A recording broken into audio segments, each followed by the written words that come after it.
toi, Léo, c'était difficile de ne pas jouer à Monaco vendredi dernier?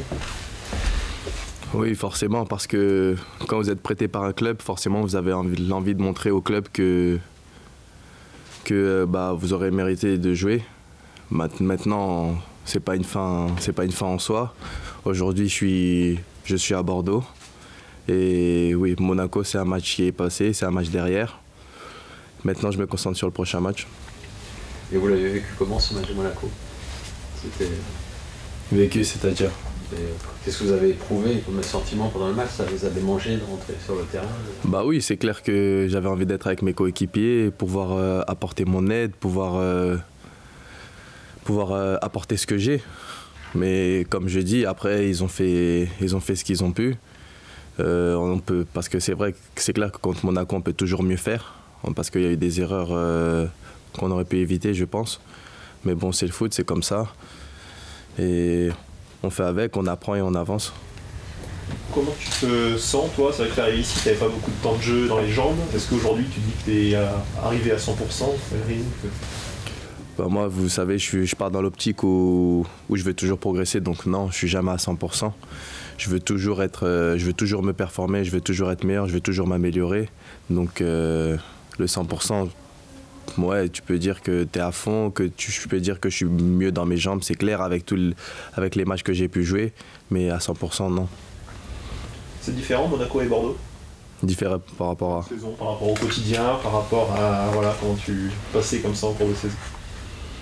Bah après, je vais pas vous parler des températures de Monaco. Elles sont différentes de celles d'ici, c'est clair. Mais c'est vrai que, vous savez, quand vous êtes à Monaco, la première partie de saison, c'est une équipe Monaco qui a joué presque tous les 3 jours. Rares sont les semaines où ils jouent qu'une fois. Et donc c'est différent. Donc c'est plus on va dire, de l'entretien. Les entraînements sont plus légers, forcément. Et c'est vrai que quand je suis arrivé à Bordeaux, c'est différent. En plus, c'était la reprise et on avait juste la coupe, on est sorti en coupe et maintenant il ne reste que le championnat. Donc on avait bien le temps de travailler en semaine. Et c'est vrai que grâce à ça, j'ai bien pu travailler et vite m'adapter au rythme. Comment vous vous sentez dans le collectif girondin? Oh, très bien, franchement, j'ai de super coéquipiers dès que je suis arrivé qui m'ont mis à l'aise. Qui n'ont pas hésité à me parler parce qu'ils sentaient un peu que j'avais pas encore forcément le rythme et qui me parlaient. J'avais même les coachs qui me parlaient, qui me disaient t'inquiète pas, ça arrivera avec le temps, t'as le rythme, t'as les capacités. Maintenant, c'est juste à toi de travailler et de faire le nécessaire pour. Qu'est-ce qui était le plus difficile? Qu'est-ce qui était le plus difficile pour s'adapter au jeu bordelais? Non, le plus difficile, c'était le rythme. Après vous êtes toujours à l'entraînement ensemble, donc vous connaissez plus ou moins les qualités ou les défauts des joueurs. Et ça s'est fait vite. Et en plus, moi, je suis quelqu'un qui analyse beaucoup. Donc quand je joue avec mes partenaires, je sais quelles sont les qualités ou les défauts de mes partenaires et je m'en sers pour le mettre dans le meilleur des conforts. Comment tu expliques les hauts et bas là, de votre équipe ces dernières semaines, avec des matchs qui ne se ressemblent pas toujours? Non, je dirais pas des hauts et bas. C'est juste que maintenant, on est resté au début, on était sur 4 victoires. Après, c'est clair, vous l'avez vu comme moi contre Marseille. Après, c'est clair qu'il n'y a rien à dire. C'est pas un match qu'on pouvait gagner ou autre. Si on a perdu, et c'est comme ça, on a été dominé de la tête aux pieds. Mais je dirais pas haut et bas parce que quand vous voyez le match contre Nice, vous voyez du plus de bas ou plus de haut, vous? Moi, forcément, je vois plus de haut. Après, on est malchanceux. Toutes les occasions qu'on a eues, on tape franchement 4 fois sur le poteau. Il faut me dire quel match où on tape 4 fois sur le poteau. Après, on perd à Monaco. Et Monaco, c'est quand même Monaco. C'est le second du championnat. C'est un gros effectif. C'est un gros budget. Donc non, je dirais pas que c'est une période de haut ou bas.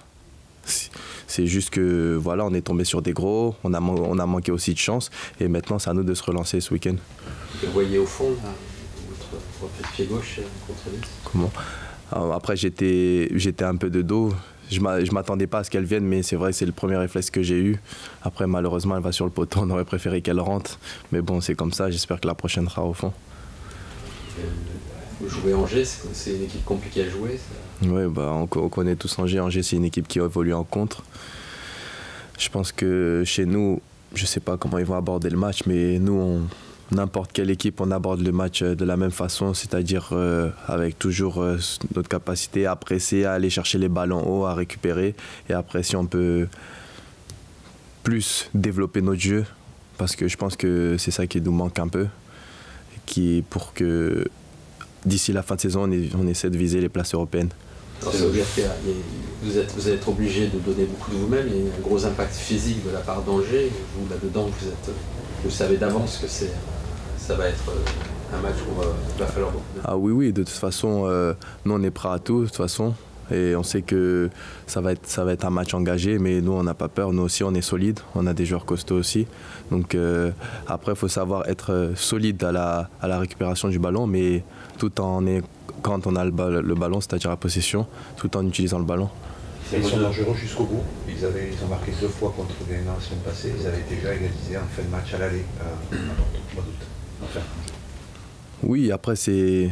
Comme je dis, c'est à nous d'être solides. Ce qui a fait qu'on a pu remonter jusque-là, c'est notre solidité. On a joué ensemble, on a toujours joué ensemble. Quand on joue comme ça, ensemble, groupé, que le partenaire se bat pour l'autre, on va toujours avancer. Moi, j'ai confiance en notre équipe. Excusez-moi, j'ai confiance en notre équipe, je ne doute pas. Et je sais que si on met tous les ingrédients de notre côté, si on joue tous ensemble, je n'ai pas de doute pour les places européennes. C'est redevenu l'objectif, les places européennes. Ah oui, c'est clairement un objectif. Moi, en tout cas, pour moi, personnellement, dans ma tête, et je pense aussi pour les coéquipiers, que ce soit le staff, tous les autres joueurs et tous ceux qui sont concernés, cette année, aujourd'hui, si on ne finit pas dans les places européennes, ce sera un échec pour nous. Le coach nous en a parlé à nous pour la première fois tout à l'heure, c'était vraiment l'objectif déterminé. Il vous en a reparlé cette semaine en disant maintenant, voilà, il reste des matchs au fond. Non, vous savez, nous... On se fixe tous des objectifs, mais l'objectif le plus proche, on va dire le plus abordable, c'est celui-là. Parce qu'aujourd'hui, franchement, si avec l'effectif qu'on a, les joueurs qu'on a, les matchs qu'on a pu faire, même ce qu'on a démontré sur la remontée dans les 4 matchs et même contre Nice, franchement, il y a un groupe de qualité, il y a vraiment quelque chose à faire. Donc aujourd'hui, si on loupait ça, ce serait vraiment dommage. Du coup, vous n'avez pas trop le droit à l'erreur sur les 2 matchs à domicile qui arrivent là, Angers. Pas droit à l'erreur, je dirais pas comme ça. Je dirais que oui, c'est clair que là, on a la chance d'avoir Angers et Rennes à la maison, un concurrent direct. Et c'est vrai que on s'approche petit à petit de la fin. Et c'est clair que là, 2 matchs à domicile, 2 matchs importants, c'est clair que ces matchs-là, il faudra faire quelque chose. C'est très important pour la suite. Ça se jouera plus sur les confrontations directes ou plus sur ne pas perdre 2 points contre les équipes de bas de tableau? Vous savez, aujourd'hui, nous, il nous reste comme gros, on a joué tous les gros, mis à part Paris. Et pour moi, tous les autres, avec l'effectif qu'on a, tous les autres clubs sont abordables.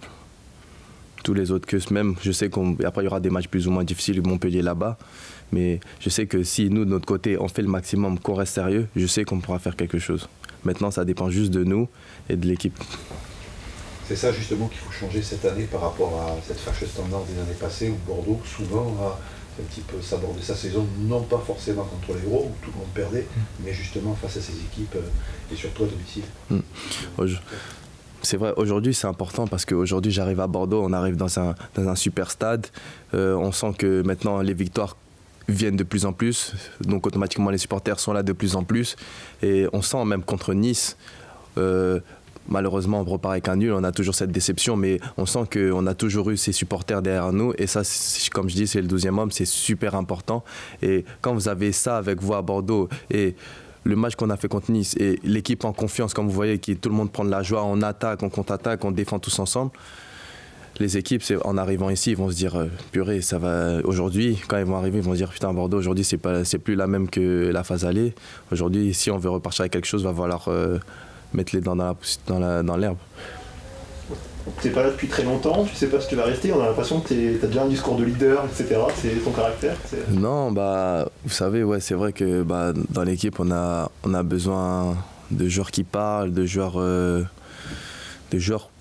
quand l'équipe va moins bien, quelqu'un puisse prendre la parole pour dire écoutez les gars, c'est pas une fin en soi, quand ça va pas, il faut juste pas baisser la tête, on y retourne et voilà, on y va tous ensemble, ça arrive. Si demain mon coéquipier perd un ballon et moi je me bats derrière comme un chien et je récupère le ballon et je lui redonne pour que lui puisse être bien, il fera la même chose pour moi et ainsi de suite. Et c'est comme ça que ça part, ça commence par des petits détails et après ça monte. C'est pour ça que même quand je suis arrivé, on était 15e, on n'était pas du tout bien placé. Mais j'ai pas douté, j'ai toujours dit en conférence de presse que j'avais confiance en cette équipe et que on pourra faire quelque chose si tout le monde y met du sien. Après maintenant c'est pas une fin en soi, on est 9e, on s'est sorti un peu la tête de l'eau mais c'est pas une fin en soi, ça va vite, les écarts sont très serrés. Donc ce sera à nous aujourd'hui, comme vous l'avez dit, les 2 matchs à domicile de faire quelque chose. Et dans le vestiaire, tu tiens ce rôle? Tout le monde parle, vous avez Benoît qui parle, vous avez Paul qui parle. Après quand on est au vestiaire, on est plus entre nous, on rigole, c'est important, vous savez, dans un groupe, que tout le monde s'entend avec tout le monde. On part manger au restaurant en équipe et vous savez, c'est ces petits détails qui créent des affections et petit à petit qu'on peut retrouver aussi sur le terrain. Ce sont des petits détails qui font avancer un groupe. Tu vas être obligé de rester à force. Moi, vous savez, je suis plus concentré sur ma fin de saison, vous savez. Et après, à la fin de saison, pourquoi pas négocier, franchement, parce que c'est vrai que c'est un bon club, Bordeaux, mais pour l'instant, je suis plus concentré sur mon match de ce week-end et la fin. Une place en Europa League, par exemple, ça pourrait compter Comment? Après, on ne sait pas ce qui peut se passer dans la carrière d'un footballeur, comme je vous dis. Et moi, j'attends juste, je suis plus concentré, je sais, je m'attendais de toute façon à ces questions-là. Mais moi, je suis plus concentré sur la fin de saison. Et à la fin de saison, on discutera.